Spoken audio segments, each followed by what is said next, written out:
Hello' guys, good morning. আজি হৈছে Tuesday. আজি অতি আছে আৰু মেডিকেলত থকা আমাৰ হ'ল আজি 4 দিন। তো অতিৰ কাৰণে কিবা কিবি অকণমান কাম আছিল, কাম কৰিলোঁ আৰু কামবিলাক কৰি মেলি মই ৰুমলৈ আহিলোঁ। মানে যোৱাকালি সোমবাৰ আছিল, তো একো খোৱা নাছিলোঁ। মায়ে ঘৰৰ পৰা ৰুটি আৰু আলু ভাজি বনাই আনিছিল, তো ৰুমত আহি 2খন ৰুটি খাই মই আকৌ অতিলৈ গ'লোঁ। তো ভালে ভালে ভগৱানৰ কৃপাত আজি আইতাৰ অতিটো হৈ গ'ল। আৰু অতি হোৱাৰ পিছত অকণমান মানুহটোৰ মানে প্ৰেছাৰ চেচাৰ অকণমান হাই হৈছিল, মানে ভয় খাই আছিল। তো যি নহওক ভালে ভালে ছাকচেছফুলি অপাৰেশ্যনটো হ'ল। হোৱাৰ পিছত আকৌ এবাৰ এক্সৰে কৰিব দিলে, এক্সৰে কৰালোঁ।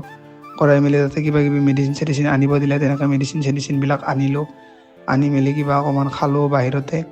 তো সেনেকৈয়ে আৰু আজিৰ দিনটো তেনেকৈ গৈছে। আজি যদিও মানে যোৱাকালি যিমানখিনি কষ্ট হৈছিল, মানে অপাৰেশ্যনৰ বস্তু অনা, টেষ্টবিলাক কৰোৱা, সিমানখিনি কষ্ট হোৱা নাই আৰু। তো আজি এনেকৈ কৰি মেলি মই আজি ৰাতি থাকি দিলোঁ মেডিকেলতে। মানে মা আহিছে, মায়ে অকলে মানে নোৱাৰে, তো সেইকাৰণে থাকি দিলোঁ। মাহী থাকিলে কথা নাই, মাহী অলপমান জানে।